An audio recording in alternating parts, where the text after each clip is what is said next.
O Boa Noite Sergipe começa mostrando a notícia que marcou o dia. Roda a vinheta, produção.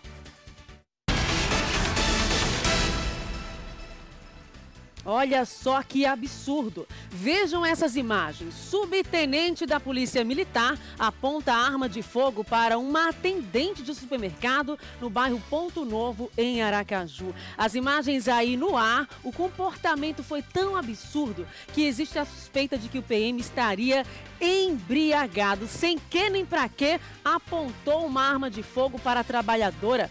Coitada, e por sorte não houve nenhum disparo. A equipe de jornalismo aqui da TV Atalaia conversou com a assessoria de comunicação da Polícia Militar, o Major Marco Cardoso, que disse que vai haver uma apuração do caso. O PM que aparece nas imagens foi encaminhado ao presídio militar e as armas já foram recolhidas. O caso vai ser apurado justamente pelo Comando Geral da PM. Que triste, né? Inclusive, a atendente já foi ouvida também. A Polícia Militar ficou aí realmente chocada com o que aconteceu. Bom, agora vamos mudar um pouco de assunto para conhecer a história da jovem negra, estudante de escola pública, Jucivânia Silveira Santos, que mora no município de Estância e foi aprovada no Enem em 2 universidades, uma pública e uma particular. Ela conta pra gente os desafios de horas e horas de estudos. Nesse vídeo, roda pra gente ver.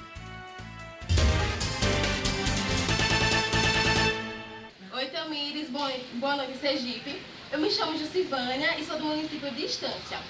Minha trajetória de estudo começou no primeiro ano do ensino médio, quando eu aproveitei ao máximo as disciplinas, as atividades e todos os projetos que a escola envolvia. E eu busquei aprender o máximo que eu consegui. Mas, assim, eu comecei a estudar de verdade mesmo, dedicar mais tempo aos estudos, foi no terceiro ano do ensino médio, ano passado. Pois de manhã eu ia para o colégio, aproveitei o máximo as disciplinas. À tarde, estudei através de videoaulas e de livros e apostilas os assuntos que mais caíam no Enem. E à noite eu ia para o pré-sede aqui do município. E tudo isso me ajudou para que eu conseguisse, através do sistema de cotas, passar em segundo lugar em jornalismo e também eu conseguisse uma bolsa pelo ProUni aqui no município. Passei em primeiro lugar no direito. E isso foi muito gratificante ver que todo o esforço valeu a pena, todas as horas que eu dediquei a estudar, todas as noites mal dormidas e tal. Tudo isso valeu a pena. Parabéns, Jucivânia, sucesso. Eu falei Jucileide, mas é Jucivânia. Ela vai estudar Direito numa universidade particular de Estância. Ela optou entre jornalismo e Direito, vai estudar Direito, graças à bolsa que conseguiu por meio da Lei de Cotas Raciais, que foi sancionada desde 2012 em nosso país para ajudar a respeitar e a cumprir os direitos negros excluídos de oportunidades ao longo da história do nosso país. Para concorrer às vagas separadas pela Lei de Cotas Raciais, assim como fez a jovem Jucivânia, o estudante precisa ter estudado durante os 3 anos do ensino médio em escolas públicas e se autodeclarar negro, pardo ou indígena. Pesquisas mostram que o número de estudantes negros cresceu nos últimos 10 anos, mas apesar disso, a maioria dos estudantes que conquistam espaço nas universidades públicas são brancos. Por que será?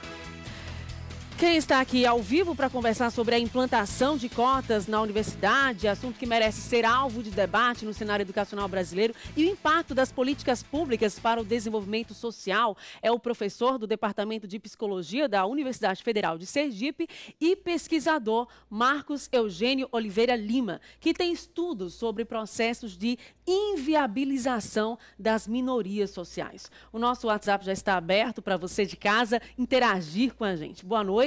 Bem-vindo ao nosso programa. Obrigado. Eu tive a oportunidade de ler alguns dos seus estudos. Um deles aponta algo curioso. Antes da implantação das cotas, muita gente era contra, porque dizia que a lei iria, de certa forma, discriminar os negros. Após, a implantação das cotas, as pessoas que se manifestaram contrárias disseram que aí seria uma discriminação contra pessoas de pele branca. Na sua concepção, o sistema de cotas beneficia, logicamente, esse público negro que, ao longo dos anos, foi escravizado em nosso país?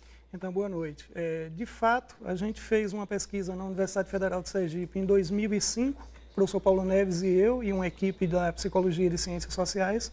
Em 2005, a gente começava a ter em Sergipe debates sobre políticas de ação afirmativa, no caso específico das cotas raciais para acesso às universidades públicas. Essa pesquisa de 2005, nessa pesquisa nós perguntávamos se as pessoas eram favoráveis ou contrárias às cotas e por quê. Em 2010, a UFES implanta as cotas, né? Antes da lei que você referiu, da Lei 12.711 de 2012, a UFES implantou as cotas em 2010, e aí então nós fizemos um comparativo dos dados de 2005 com os dados de 2010. Em 2005, antes das cotas serem implantadas na Universidade Federal de Sergipe, as pessoas eram contrárias, em torno de 80% eram contrários às cotas, porque elas, segundo as respostas que eles davam, elas feriam o princípio da igualdade, ou seja, beneficiar alguém com as cotas prejudica a igualdade, mas, sobretudo, as pessoas diziam, prejudica os próprios negros, porque cria para eles uma espécie de pecha de que eles são menos competentes porque não entram sem o apoio da política pública, da política de ação afirmativa. Então, em 2005, a ideia principal é que as cotas discriminavam os negros. Em 2010, a gente aplicou o mesmo questionário nos cursos mais concorridos da UFES, 3 meses depois do ingresso da primeira turma de cotistas na UFES. Então, nós fomos a medicina, na época, odontologia, psicologia, fonoaudiologia, direito, os cursos mais concorridos da universidade naquele vestibular. E perguntamos a mesma coisa, se as pessoas eram favoráveis ou contrárias e por quê. E é muito interessante, porque em 2010 as pessoas aumentam o número de contrários às cotas, a maior parte já era contrária, mas sobe para mais de 85% os contrários. Sim.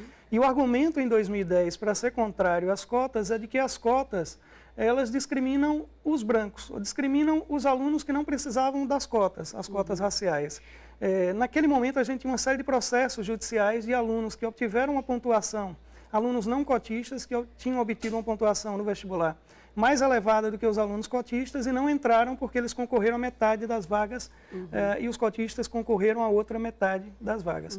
Então havia nesse momento um clima que apareceu muito claramente na nossa pesquisa de que as cotas discriminavam os brancos.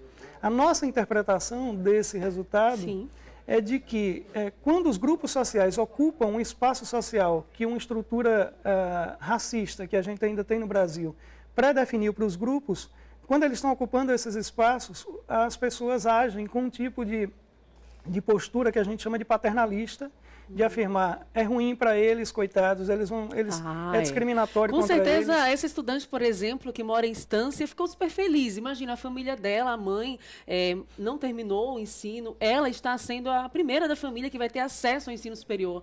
Imagina a alegria dessa garota. Então, com certeza, a população negra certamente é favorável e eu entendo que seja lamentável, né, que as pessoas não compreendam o que é uma política de reparação, né? Sim.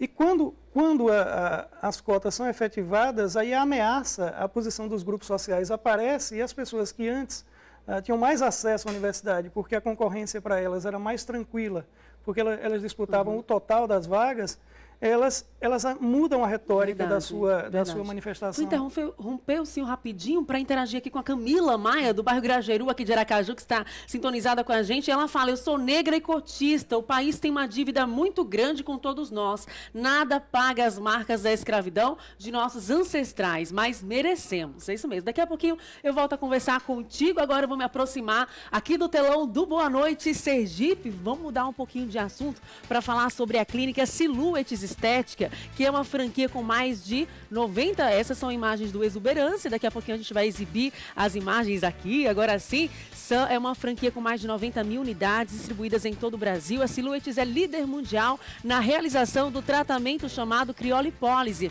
bastante procurado por homens e mulheres que buscam eliminar a gordura na região do abdômen, que é tão difícil de eliminar até mesmo com atividade física. Aqui em Sergipe, a Silhouettes Estética está presente há quase 2 2 anos e se consolida como uma clínica especializada em tratamento de ponta.